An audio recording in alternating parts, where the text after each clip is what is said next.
जय श्री राम। आज हम ना शुक्र आपकी कुंडली में कैसा है, किसी भी व्यक्ति को अगर ये जानना है कि मेरा शुक्र कैसा है, ठीक है, तो उसके ऊपर ना मैं आपको 4-5 पॉइंट बताऊंगा। अगर वो पॉइंट मैच हो रहा है ना तो यकीन माने आपका शुक्र बहुत अच्छा होगा। बट उसके लिए ना आपको थोड़ा पहले एक्सरसाइज करना पड़ेगा। एक्सरसाइज इन द सेंस कि आपको ये जानना पड़ेगा कि शुक्र के मित्र कौन कौन से, ठीक है। फिर मैं आगे आता हूँ। पहले शुक्र के मित्र मैं आपको बता देता हूँ। वीनस हैज़ 2 फ्रेंड्स, ठीक है। एक है सैटर्न, एक है मरकरी। अभी यहाँ से स्टार्ट होगा आपका शुक्र का एनालिसिस कि भाई शुक्र आपकी कुंडली में कैसा है। देखो, सबसे पहले तो हमें राशियाँ पता होनी चाहिए कि हर एक ग्रह की कौन कौन सी राशि होती है। तो जो शुक्र है, शुक्र की 2 राशियाँ होती है, 2 और 7, ठीक है। सैटर्न की 2 राशियाँ होती है, 10 यानी मकर और कुंभ, ठीक है। 10 और 11 नंबर की राशि शनि की होती है। मरकरी की 2 राशि होती है, जेमिनी एंड वर्गो। देखो, ये अभी शुक्र की बात हो रही है, बट यही कॉन्सेप्ट ना आप पूरे जो प्लेनेटरी कॉम्बिनेशन है उसके ऊपर लगा सकते हो कि मित्र कौन से है, दुश्मन कौन से है, ठीक है। हम बेसिक्स तो उतना सबको पता होता है। तो सबसे पहले समझो, हर एक जो लग्न होता है ना, लग्न के लिए वो प्लेनेट योग कारक है कि नहीं है, उसकी हम बात करेंगे। सबसे पहले देखो, योग कारक की मैं व्याख्या करता हूँ। योग कारक किसे कहा जाता है, इसका रूल क्या है। इसका रूल ये है कि कोई भी प्लेनेट की एक राशि, ठीक है, वो केंद्र हाउसेस में हो। केंद्र हाउसेस कौन से होते हैं? 1, 4, 7, 10, ये केंद्र के हाउस होते हैं। उसी हिसाब से एक जो राशि है वो त्रिकोण में हो, यानी ट्राइन में हो। अभी ये एक तो आ जाएगा, त्रिकोण में भी आएगा, 5 और 9। तो आप अभी अपना चार्ट देखो, उसमें कोई ऐसा प्लेनेट आपको मिल रहा है जिसकी एक राशि यहाँ पे है केंद्र में और एक राशि त्रिकोण में हो, तो यकीन मानिए उस प्लेनेट की जब भी दशा आएगी ना, आपको राजयोग का फल मिलेगा। तो जो अपना टॉपिक है आज का कि वीनस योग कारक, तो 2 लग्न ऐसे होते हैं जिसमें वीनस योग कारक होता है। मैं समझता हूँ आपको लग्न तो पता होगा कि लग्न किसे कहते हैं। ये जो फर्स्ट हाउस है ना, ये आपका लग्न होता है। लग्न इन द सेंस कि यहाँ पे जो राशि बनी हो, मान लो यहाँ पे 1 नंबर की राशि बनी है, तो इसे हम क्या कहेंगे, मेष लग्न, क्योंकि मेष राशि है और फर्स्ट हाउस में मेष राशि पड़ी है। दैट मीन्स ये व्यक्ति मेष लग्न का है। उसी हिसाब से आप चेक करो 1 से लेकर 12 तक कौन सी राशि है, आप उस लग्न के व्यक्ति हो। किसी का 2 नंबर है तो वो वृषभ लग्न है, किसी का 3 है तो वो मिथुन लग्न है, ठीक है, ऐसे कहा जाता है। और चंद्रमा जिस राशि में बैठा हो ना, वो आपकी जन्म राशि होती है। तो ये डिफरेंस है दोनों के बीच में। अभी शुक्र योग कारक कहाँ होगा, तो सबसे पहले हमें ये नियम चेक करना है। शुक्र की 2 राशियां हैं, 2 और 7। आप चेक करो कौन सा ऐसा लग्न है जिसमें शुक्र की एक राशि केंद्र में आएगी, एक राशि त्रिकोण में आएगी। मैं बताता हूँ, जिस किसी का भी मकर लग्न होगा ना, उसके लिए शुक्र योग कारक होगा। कैसे? 10 नंबर यहाँ है तो यहाँ से स्टार्ट करो, 11, 12, 1, 2। अभी देखो, शुक्र की एक राशि पंचम भाव में है, एक राशि उसकी 10वें भाव में है। तो जिनका भी मकर लग्न है, यानी दुनिया के जितने भी व्यक्ति है जिनका मकर लग्न है, यानी 10 नंबर से अगर स्टार्ट होता है उनकी जन्म कुंडली, तो उनके लिए शुक्र योग कारक है। योग कारक यानी अपॉर्चुनिटी देने वाला, सुख देने वाला, समृद्धि देने वाला। Just you need to do efforts, ठीक है। जब इस प्लेनेट की दशा चले, आप 10% एफर्ट करोगे, आपको 100% रिजल्ट मिलेगा, क्योंकि ये योग कारक भी बन रहा है और साथ साथ में केंद्र त्रिकोण का राजयोग अकेला एक प्लेनेट बना रहा है, वो है शुक्र, मकर लग्न की कुंडली में। उसी हिसाब से दूसरा भी एक लग्न है जिसमें शुक्र योग कारक बनता है। मैं बताता हूँ दूसरा लग्न कौन सा है, 11, कुंभ लग्न। अगर कुंभ लग्न है यानी फर्स्ट हाउस में 11 नंबर की राशि होगी, तो अभी चार्ट रोटेट करो उस हिसाब से, 11, 12, 1।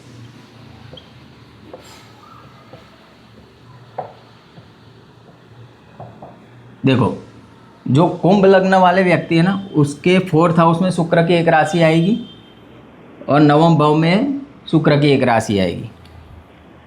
अभी डिफरेंस क्या है, जिसका मकर लग्न है ना, उन लोगों को करियर में बड़ी सफलता मिलेगी। और कैसे सफलता मिलेगी? अपनी क्रिएटिविटी से। तो जब भी मकर लग्न का व्यक्ति है और उसकी शुक्र की महादशा चल रही है, उसको क्रिएटिविटी की तरफ जाना चाहिए। क्यों? क्योंकि ये जो पंचम भाव है ना, वो क्रिएटिविटी का है। और ये जो भाव है ये आपका कर्म है, प्रोफेशन, आपका स्टेटस। ठीक, तो जब भी मकर लग्न वालों के लिए शुक्र की दशा चलेगी, उनकी क्रिएटिविटी के चलते उनका नाम होगा।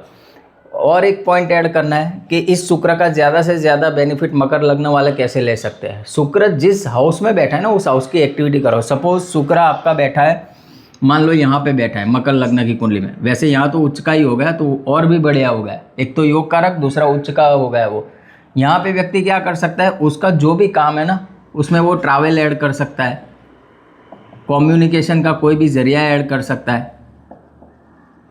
ठीक है, तो जो हाउस की एक्टिविटी है ना, वो भी परफॉर्म करो। तो ये जो राजयोग है ना, उत्तम से उत्तम फल देगा। अभी आ जाते हैं कुंभ लग्न के ऊपर। कुंभ लग्न में क्या होगा, कुंभ लग्न में शुक्र रूल करता है आपके इस 4th हाउस को और 9th हाउस को। तो इस व्यक्ति को ना भाग्य का सपोर्ट मिलेगा और उसी के चलते उसकी अच्छी अच्छी प्रॉपर्टी बनेगी, प्रॉपर्टी का सुख बहुत मिलेगा जब भी शुक्र की दशा चलेगी। तो ये आपको याद रखना है कि मकर लग्न और कुंभ लग्न वालों के लिए शुक्र योग कारक होता है। अब कुछ और पॉइंट्स है शुक्र को लेके, वो मैं बताऊंगा। ये क्लियर हो गया। सैटर्न उसका दोस्त, ठीक है, तो सैटर्न की राशि से जो लग्न स्टार्ट होता है ना, उसमें शुक्र योग कारक होता है। अभी आ जाता है मिथुन मरकरी के ऊपर। दूसरा है ये वाला जेमिनी साइन और वर्गो। तो जिस किसी का भी जेमिनी से स्टार्ट हो रहा है, तो आप देखोगे 7 नंबर यहाँ आएगा पंचम भाव में और 2 नंबर यहाँ आएगा। एक रूल याद रख लो, पराशर जी ने बोला है जो 2nd हाउस है, 12th हाउस है और 8th हाउस है, ये इंप्रेशनेबल है। इंप्रेशनेबल यानी अगर वो हाउस लॉर्ड लग्नेश का मित्र है तो फिर वो आपको अच्छे रिजल्ट देगा।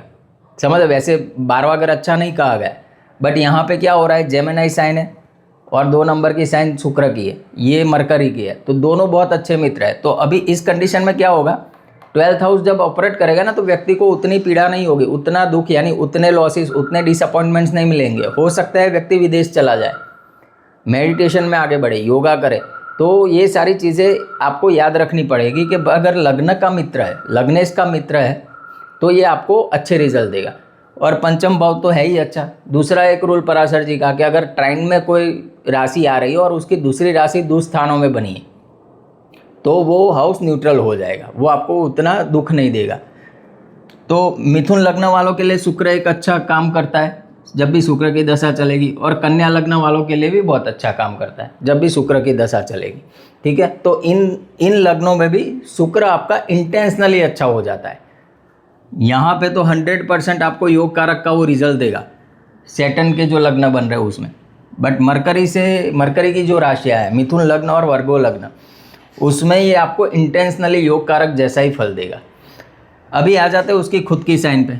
तो यहाँ पे आप पराशर जी का नियम याद करो, लग्नेश सदा पवित्र होता है, लग्नेश सदा पवित्र होता है। तो जिस किसी का भी वृषभ लग्न है, मान लो यहाँ पे वृषभ लग्न 2 नंबर से कुंडली स्टार्ट हो रही है, तो 7 नंबर कहाँ आएगा, 3 4 5 6 7 नंबर यहाँ आएगा। भले वो 6th हाउस में आ रहा है, बट एक राशि यहाँ पे है ना, तो शुक्र इस कुंडली में वृषभ लग्न वालों के लिए शुक्र अच्छा ही है। 6th हाउस उनको उतना परेशान नहीं करेगा। उसी हिसाब से अगर तुला से चल रहा है, तुला से लग्न बन रहा है, तो 2 नंबर की राशि यहाँ आएगी 8th हाउस में, तो शुक्र तुला लग्न वालों के लिए भी अच्छा ही रिजल्ट देगा। ठीक, तो कंक्लूजन हम निकाले तो इसका कंक्लूजन क्या है, 6 राशियाँ ऐसी है, उन राशियों से अगर आपका 1st हाउस यानी आपकी कुंडली स्टार्ट हो रही है, तो आपके लिए शुक्र अच्छा है। कौन सी 6 राशियाँ, सबसे पहले तो उसकी खुद की 2 7, उसके बाद मरकरी 3 6, उसके बाद 10 और 11। ठीक है, ये नंबर आपको याद रखने हैं। अगर आपके 1st हाउस में ये नंबर है ना, शुक्र आपके लिए बहुत अच्छा है। अभी हम वो बात नहीं कर रहे अस्त है, पाप कर्तरी में, वो सारी बातें जाने दो। फर्स्ट लोग, ठीक है, कि भाई शुक्र मेरा कैसा है। तो 1st हाउस में अगर ये राशियाँ बन रही, तो आपका एक सिद्धांत तो क्लियर हो गया कि भाई शुक्र अभी आपकी कुंडली में अच्छा है। ठीक, अभी दूसरी बात करते हैं। देखो, आप अष्टक वर्ग देखोगे ना, मैंने एक पूरा वीडियो बनाया है शुक्र और अष्टक वर्ग करके, तो आप मैं डिस्क्रिप्शन में लिंक डाल दूंगा, आप जाके चेक करना उसको। उसमें मैंने डिटेल में बताया। अभी के लिए इतना समझो कि शुक्र का जो अष्टक वर्ग होता है ना, उसमें आप वीनस का देखना प्रष्टक वर्ग या जो भिन्नाष्टक वर्ग होता है।